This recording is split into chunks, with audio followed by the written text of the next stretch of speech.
Untuk materinya tentang pembuatan sediaan awetan histologi atau mikroteknik. Jadi setelah kita kemarin mengingat kembali atau belajar bersama terkait macam-macam jaringan histologi, mulai dari jaringan dasar sampai ke yang terakhir kemarin tentang saraf nih Bapak Ibu. Jadi untuk hari ini kita belajar bersama tentang pembuatan sediaan awetan histologi atau mikroteknik. Pembuatan sediaan jaringan itu tergantung dari jenis jaringan atau organ yang akan dibuat sediaan secara mikroskopis. Bisa sangat mudah, bisa juga sangat sulit.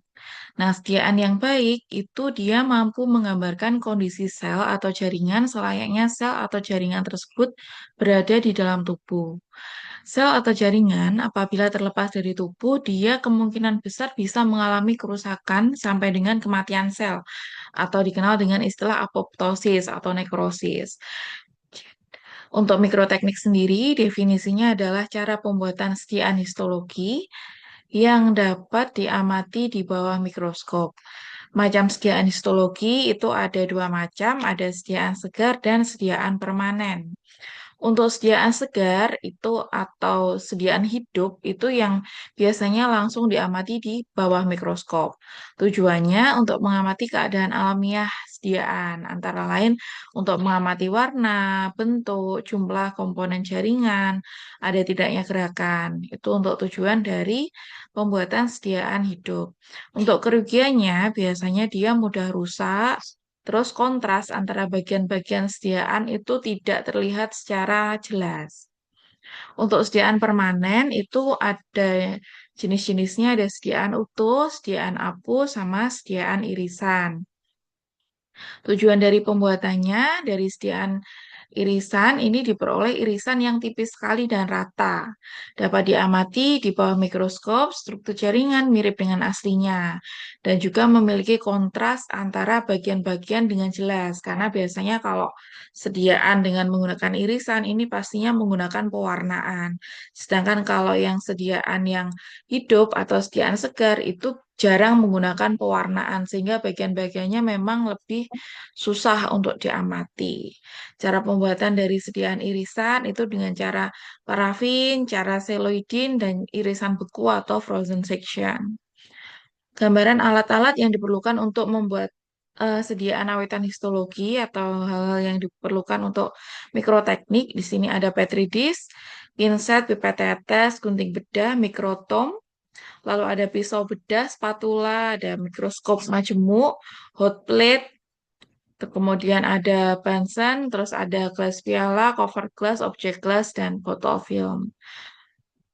Tahapan dari pembuatan sediaan histologis dengan cara parafin itu yang pertama pengambilan contoh jaringan. Jaringan bisa diambil dari berbagai macam ya Bapak Ibu, bisa dari kalau misalnya pasien ya manusia, bisa juga diambil dari hewan coba juga bisa kalau fungsinya untuk penelitian. Kemudian tahapan berikutnya adalah tahapan fiksasi, lalu dehidrasi, penjernihan, pemancangan atau embedding, pemotongan, penempelan, deparafinisasi, dan yang terakhir adalah pewarnaan. Ini tahapan dari pembuatan sediaan awetan histologi dengan metode parafin. Pengambilan jaringan, fiksasi, dehidrasi, penjernihan, pemancangan, pemotongan, penempelan, deparafinisasi, pewarnaan. Ini untuk teknik warnaannya ada HE atau hematoksilin eosin, ada PAS, dan lain sebagainya. Pengambilan contoh jaringan, jaringan diambil sekecil mungkin, tetapi bisa dianggap mewakili seluruh struktur keseluruhan. Dengan tebal jaringan eh, kurang dari 5 milimeter. Kemudian kalau untuk pengambilan apa namanya pengambilan sampel dari hewan coba itu pastinya diawali dengan mematikan hewan uji atau killing. Mematikan hewan uji dapat dilakukan dengan killing battle ataupun dislocation vertebrate. Tergantung pada jenis hewan killing battle dapat menggunakan apa namanya kloroform yang ditetesi ke kapas di dalam botol dan untuk manusianya atau penelitinya jangan sampai terhirup dan juga menggunakan apa namanya sarung tangan dan juga masker. Nah, biasanya untuk yang membunuh hewan coba menggunakan kloroform atau bahan kimia ini biasanya dilakukan untuk hewan-hewan seperti mencit, tikus itu juga bisa. Untuk kelinci, marmut itu juga bisa. Tapi kita juga harus memperhatikan apa yang akan diteliti. Kalau sekiranya yang diteliti itu adalah sesuatu yang nantinya bisa dipengaruhi oleh kloroform yang kita gunakan, sebaiknya kita menghindari penggunaan kloroform. Sebaiknya kita menggunakan dislocation vertebrate. Dislocation vertebrate itu bisa dilakukan pada hewan yang kecil biasanya. Umumnya itu seperti mencit atau tikus putih yang kecil atau tikus putih yang besar, Ratus norvegicus atau Mus musculus. Itu biasanya yang paling lazim menggunakan dislocation vertebrate. Itu caranya menahan kepala, kemudian ditarik ekornya. Jadi kayak ditarik gitu. Kemudian dilakukan dengan hati-hati sampai di bagian sininya, di bagian sumsum lanjutannya itu putus. Terus, tapi ekornya itu jangan sampai putus, jadinya masih tetap utuh, hanya saja di bagian lehernya lah, di bagian lehernya itu ditarik sehingga nanti hewannya itu tidak sadarkan diri gitu. Jadi untuk pemilihan pematian hewan coba atau hewan uji itu juga harus diperhatikan hal-hal seperti itu. Kalau sekiranya yang kita teliti itu nanti akan dipengaruhi oleh bahan kimia, itu sebaiknya menghindari bahan kimia. Kita bisa memilih dislocation. Tapi kalau kita misalnya yang diteliti adalah di bagian leher atau di bagian struktur di bagian kepala atau di bagian ekor. Nah, itu sebaiknya kita menghindari untuk dislocation karena ketika dislocation pasti struktur dari vertebrate-nya itu akan berubah. Tapi kalau misalnya pengambilan darah atau jaringan-jaringan organ di dalam tubuh seperti hepar atau limpa dan lain sebagainya itu kita bisa menggunakan yang dislocation. Kemudian kita mengisolasi bagian yang ingin diamati dengan bidang sayatan yang ingin diamati. Lalu yang kedua, fiksasi. Fiksasi tujuannya adalah membuat unsur-unsur jaringan itu stabil dan tahan terhadap perlakuan berikutnya. Dua macam fiksatif, ada sederhana, ini satu macam zat, bisa formalin atau etanol, dan bisa campuran, contohnya larutan heli, larutan zinker. Volume cairan fiksatif minimal 20 kali dari volume jaringan. Waktu fiksasi tergantung pada tebal jaringan, macam fiksatif, dan konsistensi dari jaringan.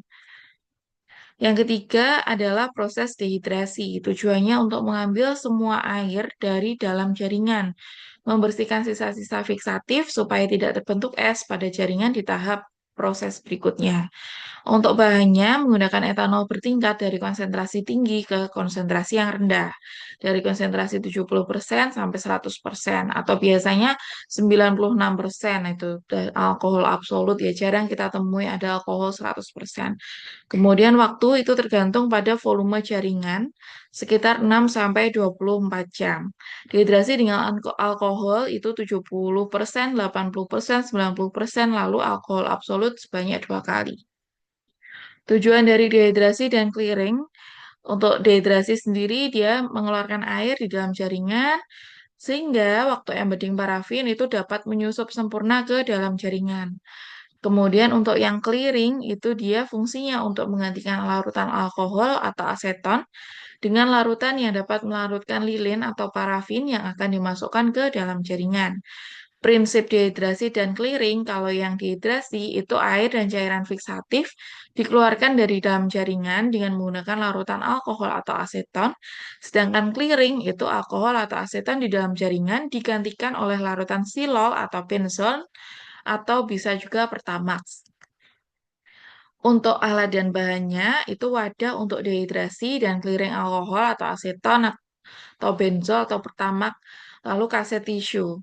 Untuk prosedur dehidrasi dan clearing untuk prosedur dehidrasi, yaitu kaset tisu yang berisi jaringan itu dipindahkan dari cairan fiksatif, kemudian dimasukkan ke larutan aseton 1, lalu didiamkan selama 2 jam, dipindahkan lagi kaset tisu dari ke aseton 1 ke aseton 2 selama 2 jam, lalu dipindahkan lagi kaset tisu dari aseton 2 ke aseton 3, lalu didiamkan lagi selama 2 jam. Kemudian yang untuk prosedur dari clearing, itu nanti kaset tisu yang telah berisi jaringan dan telah terdehidrasi atau telah mengalami proses yang di poin A itu tadi, itu dia dipindahkan dari aseton 3, kemudian dimasukkan ke dalam larutan clearing 1, bisa silol atau benzol atau pertamax. Lalu didiamkan selama 1 jam, kemudian dipindahkan dari larutan clearing 1 ke larutan clearing 2, didiamkan lagi selama 1 jam. Ini adalah gambaran dari proses dehydration dan clearing. Jadi melibatkan banyak sekali botol-botol dan cairan-cairan bertingkat seperti ini. Jadi memang kalau untuk penelitian atau mungkin di lab Bapak Ibu juga pastinya kalau sering mengerjakan mikroteknik seperti ini pastinya tidak asing lagi dengan botol-botol parafin dan lain sebagainya yang berkaitan dengan mikroteknik. Untuk reagennya ada alkohol 95% untuk dehidrasi jaringan, kemudian etanol 100% untuk dehidrasi jaringan, silen untuk clearing atau menjernihkan jaringan, lalu histoplas untuk impregnasi jaringan untuk apa namanya merekatkan ya, merekatkan jaringan pada kaca benda. Selanjutnya, proses keempat yaitu pencernihan. Tujuannya untuk mengambil etanol sesudah dehidrasi. Untuk bahannya itu zat yang dapat bercampur dengan bahan dehidrasi, misalnya ada silol, toluol, kloroform, minyak cedar, atau metal salisilat. Untuk silol itu adalah zat yang paling sering digunakan. Dia memiliki kecenderungan mengeraskan jaringan, sehingga pada jaringan ikat, tulang rawan, otot itu perlu perhatian yang khusus. Selanjutnya, pemancangan atau embedding tujuannya untuk mengganti bahan pencernih dalam jaringan dengan parafin cair disertai pengerasan sehingga jaringan mudah untuk dipotong menjadi irisan yang tipis. Tahap pemancangan atau impregnasi atau peresapan itu terjadinya pemasukan parafin ke dalam sel-sel jaringan. Embedding akan membentuk balok parafin di sekeliling jaringan. Ini adalah prinsip dari tahapan embedding jaringan. Jadi ini sangat menentukan ya, tahapan embedding ini ya tahapan lain juga menentukan, tapi nanti finalnya kan kita dapat blok parafin itu. Nah, parafin itu nantinya akan bisa dipotong dan menghasilkan jaringan yang bagus atau enggak itu yang memerlukan perhatian dari serangkaian proses-proses itu tadi. Dan embedding itu erat kaitannya dengan proses sebelumnya tadi, dehidrasi dan fiksasi. Itu sangat menentukan. Karena kalau air itu masih berada di dalam jaringan, pastinya alkohol juga nggak bisa masuk. Gitu. Ketika alkohol masih di dalam jaringan, parafin juga susah untuk masuk. Jadi itu sangat erat kaitannya dan memang harus detail. Dan waktunya juga kita harus teliti dan juga disiplin. Biasanya kalau ini lengah dikit ditinggal ngapain gitu langsung sangat berpengaruh dengan jaringan yang nantinya akan dihasilkan. Ini untuk tahapan pembuatan sayatan. Jadi sampel diisolasi ini ya untuk apa namanya tahapan pembuat sayatan ini adalah skema dari apa yang kita lakukan dari awal sampai akhir tadi. Sebenarnya ini ringkasannya. Jadi tahapan pembuatan sayatannya sampel diisolasi tadi melalui kematian hewan coba atau bisa jadi dari pasien dan lain sebagainya. Lalu kemudian diberikan larutan puin 20 sampai 24 jam, lalu ke alkohol 70% itu 20 sampai 24 jam, ke alkohol 80%, alkohol 90% 1 jam, alkohol 100% 1 jam, alkohol 100% yang kedua itu 1 jam. Kemudian masuk ke silol. Silol alkohol 30 menit, kemudian dipindah ke silol yang pertama 30 menit, silol yang kedua 30 menit, silol parafin 30 menit, lalu masuk ke parafin. Parafin yang pertama 1 jam, parafin yang kedua 1 jam, parafin yang ketiga 1 jam, lalu ditanam dalam parafin. Selanjutnya ditempelkan ke balok kayu. Ya, sebentar. Nggak, sudah nggak, saya diganti. Ganti. Sebentar, Bapak.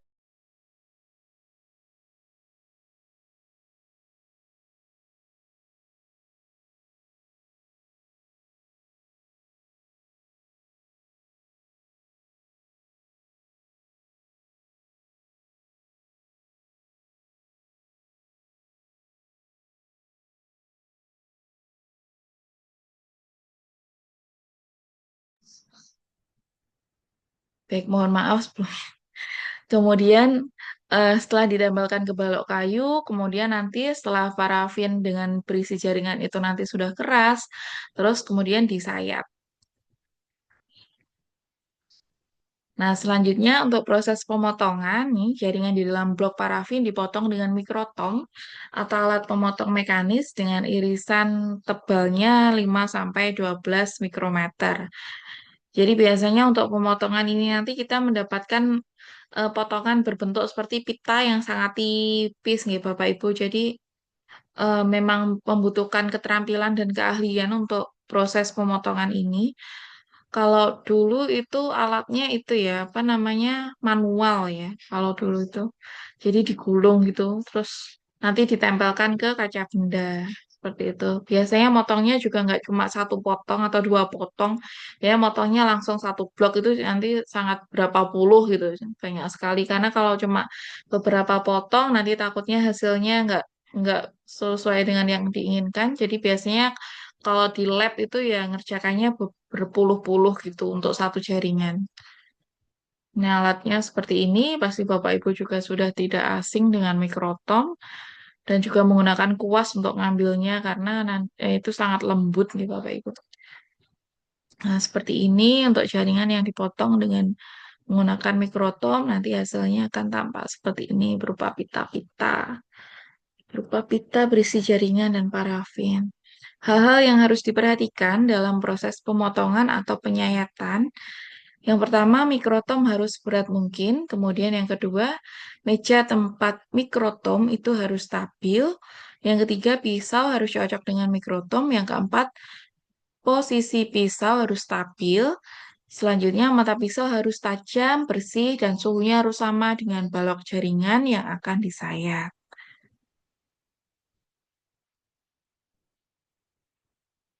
Yang ketujuh, penempelan. Irisan ditempelkan pada kaca objek yang sudah diolesi albumin gliserin, kemudian dikeringkan pada suhu 2-5 derajat Celcius, di bawah titik lebur dari parafin sekitar 40 derajat Celcius. Selanjutnya, proses yang kedelapan ada deparafinisasi atau pembersihan sisa-sisa dari parafin. Nah, ini adalah serangkaian tahapan pemotongan jaringan. Ini contohnya adalah pemotongan dari otak ya. Otak yang diambil ini nanti otak itu karena bentuknya itu lumayan besar, jadinya itu nanti dia dibagi dua secara koronal menjadi 3/8 dan 5/8 bagian untuk membagi otak menjadi daerah frontalis pada bagian 3/8 dan daerah yang mengandung formasi hipokampus pada bagian 5/8 otak. Selanjutnya, otak yang bagian 5/8 itu nanti dibagi dua menjadi bagian kanan dan kiri secara longitudinal. Kemudian eh, apa namanya spesimen otak itu tadi itu direndam pada larutan fiksatif dengan formalin 10% dalam PBS 0,01 mol selama 24 jam, kemudian larutan diganti dengan etanol 70%. Selanjutnya otak kiri dimasukkan ke dalam kain kasa, kemudian dialiri air mengalir selama 30 menit. Selanjutnya rendam otak dalam etanol bertingkat mulai dari 70%, 80%, 90%, 90%, 100%, 100%, 100%, masing-masing selama 60 menit. Selanjutnya rendam otak di dalam silol yang ada tiga tahapan. Silol 1, silol 2, sama silol 3 masing-masing selama 15 menit. Kemudian di inkubator dengan suhu 60 derajat Celcius. Otak ini direndam di dalam parafin cair satu, parafin cair 2, dan parafin cair 3. Di dalam inkubator suhu 60 derajat Celcius dan masing-masing 60 menit. Kemudian otak tadi itu dibenamkan di dalam parafin cair, kemudian didinginkan pada suhu ruang. Kemudian nanti blok jika sudah jadi, blok diiris secara koronal dengan ketebalan 12 mikrometer, diambil tiap irisan bersebelahan dari tiap irisan yang serial. Kemudian nanti ini akan mendapatkan irisan-irisan seperti ini. Untuk interval tiap 40 irisan atau 480 mikrometer. Irisan serial diambil tiap 40 irisan atau 480 mikrometer dari awal hingga akhir hipokampus yang terletak di antara plate 50 sampai 90 berdasarkan atlas otak tikus. Nah, kemudian irisan jaringan diletakkan di atas air hangat suhu 45 derajat Celcius, kemudian ditempatkan di atas polyethylene coated slide. Jadi ini menggunakan slide khusus karena biasanya kalau untuk menggunakan pewarnaan ya, pewarnaan pakai yang polyethylene itu biasanya nanti pakai imunohistokimia itu. Kemudian slide jaringan diletakkan secara horizontal di atas slide warmer suhu 37 derajat Celcius selama semalam, kemudian disimpan dalam kotak preparat sebelum dia diwarnai. Jadi kalau untuk preparat-preparat atau untuk spesimen-spesimen yang dia itu sifatnya lunak, itu memang dia membutuhkan apa ya, membutuhkan treatment yang khusus daripada organ-organ yang lebih rigid gitu, kayak limpa itu kan lebih rigid ya Bapak Ibu. Kayak jantung, nah itu kan lebih rigid, lebih apa ya namanya, lebih keras, lebih tetap gitu loh bentuknya. Kalau kayak otak atau sumsum tulang, nah itu kan lebih lembek gitu ya Bapak Ibu. Jadi memang membutuhkan treatment yang lebih susah gitu. Jadi seperti itu kalau kalau spesimennya otak. Kemudian yang kesembilan ada proses pewarnaan. Tujuan pewarnaan adalah supaya unsur-unsur jaringan itu tampak jelas dan dapat dibedakan bagian-bagiannya di bawah mikroskop. Untuk teknik pewarnaan yang paling sering digunakan pastinya adalah hematoksilin eosin atau HE. Setelah pewarnaan, itu didehidrasi, penjernihan, penutupan sediaan dengan balsam Kanada dan kaca penutup lalu dikeringkan. Barulah nanti bisa diamati. Nah, untuk tahapan dari pewarnaan sayatan ini kalau ini contohnya dengan menggunakan hematoksilin eosin Bapak Ibu. Jadi untuk pewarnaan HE ini prosesnya menggunakan silol selama 5 menit, lalu silol kedua 5 menit, alkohol 100%. Yang pertama itu 3 menit, alkohol 100%, yang kedua 3 menit.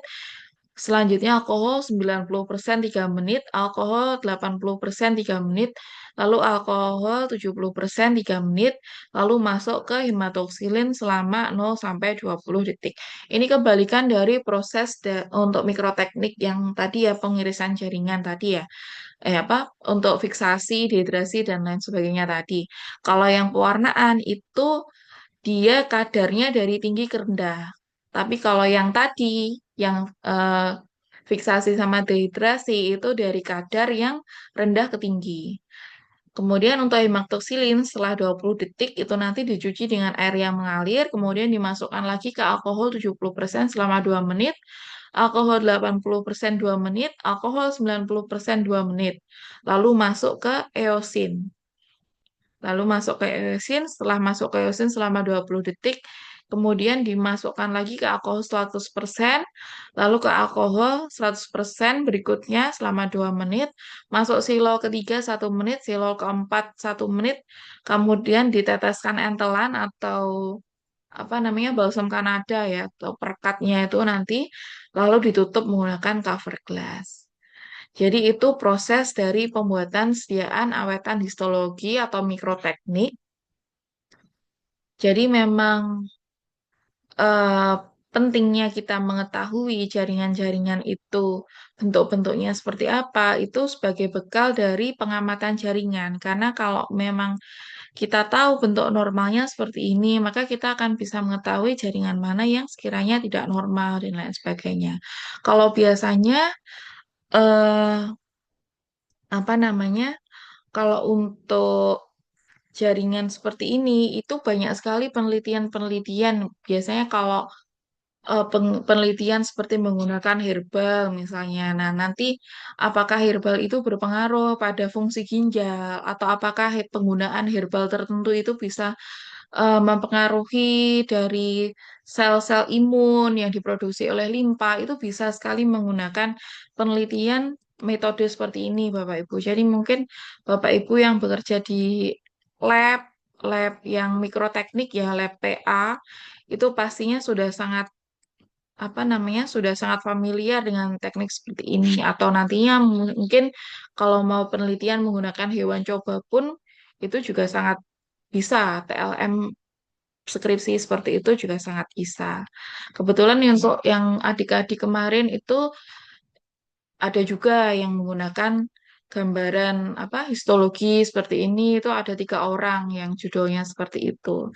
Jadi barangkali Bapak Ibu ada yang mau atau misalnya pakai hewan coba mencit gitu ya karena mencit itu kan organnya banyak misalnya Bapak Ibu bisa juga melakukan kelompok ya jadi misalnya ada yang memeriksa di bagian hepar kemudian ada yang memeriksa di bagian limpa ada yang memeriksa di bagian usus itu bisa. Itu kemarin saya ngajak mahasiswa adik-adik mahasiswa itu untuk seperti itu jadinya kita nggak buang-buang biaya lebih hemat juga jadinya dengan perlakuan yang sama hanya saja variabel yang dilihat itu berbeda. Jadi yang dilihat itu organnya beda-beda. Itu pun sudah bisa jadi skripsi. Begitu.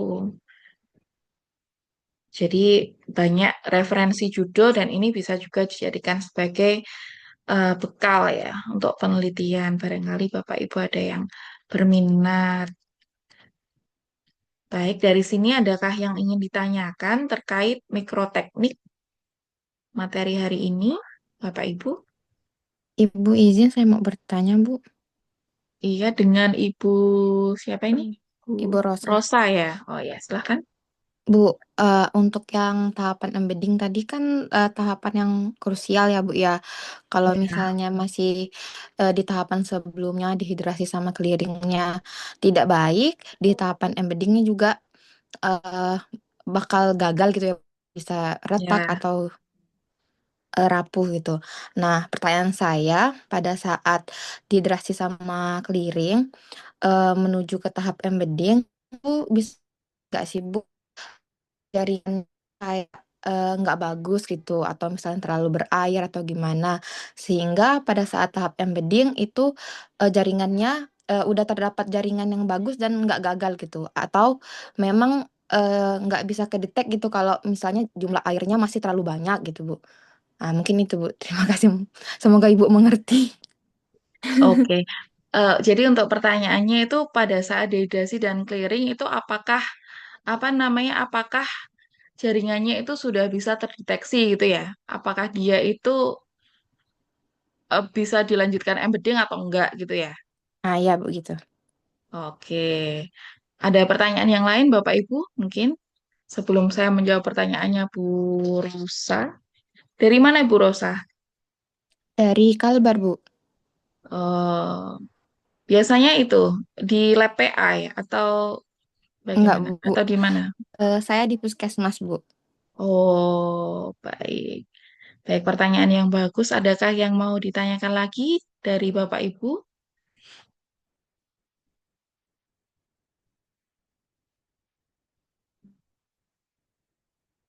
Hmm, baik, kalau belum ada ya, saya coba menjawab ya Ibu Rosa. Jadi untuk secara umum, kalau proses fiksasi dan dehidrasi itu secara umum itu belum bisa deteksi apakah jaringannya itu sudah bagus atau tidak. Karena pada jaringan tersebut itu masih berada pada tahapan proses preparasi. Jadinya eh, itu apa namanya belum belum bisa kita mendeteksi apakah itu bagus atau enggak. Kita ketahuannya ya tetap di akhir itu tadi. Tapi ada beberapa tanda atau secara tidak langsung ya, ada beberapa tanda yang bisa diamati apakah proses dehidrasi atau clearing itu bisa berjalan dengan baik atau ada masalah. Nah, contohnya pada tahapan dehidrasi. Nah, itu kan menggunakan alkohol bertingkat. Nah, ketika menggunakan alkohol bertingkat itu nanti indikatornya ketika dia itu berjalan dengan baik, itu nanti bisa dilihat jaringannya itu tampak mengecil tapi mengecilnya itu ya sedikit gitu ya. Makanya itu tipis sebenarnya perbedaannya itu. Jadinya kalau misalnya prosesnya itu baik, itu jaringannya akan tampak mengecil sedikit, tapi tidak kaku atau keras. Nah, itu yang susah itu terus kita kalau nggak kebiasa itu kan untuk penentuannya itu susah juga. Kemudian juga tidak ada endapan putih. Nah, tidak ada endapan putih. Nah, kalau ada endapan putih itu menandakan air itu masih tertinggal di jaringan itu. Ya, cuma kembali itu tadi. Makanya ketika kita mikroteknik pasti butuh keterampilan dan jam terbang yang lumayan tinggi. Karena untuk mendeteksi kecil atau mengkerutnya jaringan itu seberapa sih? Kayaknya kok sama aja. Nah, itu kan kayak apa ya? Kayak nyaru lah, kayak susah itu untuk dibedakan. Kemudian tidak ada endapan putih. Itu kalau dia itu ada endapan putih, maka itu penanda bahwa air masih ada di situ. Kemudian untuk alkohol yang terakhir itu tidak tampak keruh. Nah, kalau tidak tampak keruh itu artinya air sudah keluar dari jaringan. Tapi kalau alkohol absolutnya itu masih kelihatan keruh, maka itu dipastikan masih ada air yang ada di dalam jaringan tersebut gitu. Nah, prosesnya kalau tidak baik itu tadi kalau yang baik ya. Kalau kebalikannya, misalnya proses dari proses dehidrasinya itu kurang baik, itu jaringan itu akan menjadi keriput, rapuh atau keras sekali gitu. Keras over dehidrasi dia. Kemudian jaringan itu juga terasa lunak dan juga bengkak atau under dehidrasi. Nah, hal-hal seperti ini itu yang susah parameternya karena kan ada yang over dehidrasi, ada yang under dehidrasi. Jadi ada jaringan yang justru malah keriput, ada jaringan yang justru masih lunak. Kemudian eh, tahapan clearing itu juga bisa kita mendeteksi dari tahapan clearing. Indikator dari prosesnya yang baik itu nanti jaringan akan menjadi transparan atau jernih. Kemudian dia juga tidak ada lapisan putih susu. Putih susu itu nanti karena kalau masih ada apa warna putih susu itu biasanya masih ada alkohol di dalam jaringan tersebut. Kemudian cairan clearing itu juga tidak keruh. Nah, itu adalah tanda-tanda indikator dari tahapan clearing yang baik. Kalau prosesnya tidak baik, itu jaringan tidak jernih sepenuhnya. Kemudian jaringan terlalu rapuh dan kering. Dan pastinya ketika saat embedding itu nanti hasil potongan histologinya mudah pecah dan pewarnaannya tidak merata. Begitu. Jadi memang ya pada kesimpulannya memang saat dehidrasi dan clearing itu belum bisa kita memastikan 100% jaringannya itu bagus atau tidak. Tapi untuk indikator fisik seperti warna, terus kejernihan, konsistensi jaringan itu bisa sih menjadi petunjuk awal. Cuma nggak bisa kita 100% terus ini jelek, ini buruk, ini jangan diteruskan, ini bisa dilanjutkan, itu kita belum bisa memvonis ya ibaratnya, memvonis jaringan itu seperti itu kita belum bisa. Gitu Bu Rosa, dari pemahaman saya. Oke, Bu. Makasih, Bu. Iya, sama-sama. Pertanyaan yang bagus. Kemudian, adakah yang ingin ditanyakan lagi, Bapak Ibu? Baik, jika belum ada, mungkin bisa on cam terlebih dahulu. Saya mau ambil dokumentasi.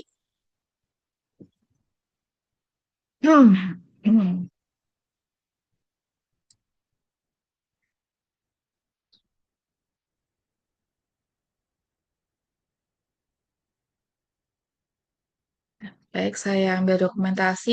Satu, dua, tiga. Slide berikutnya.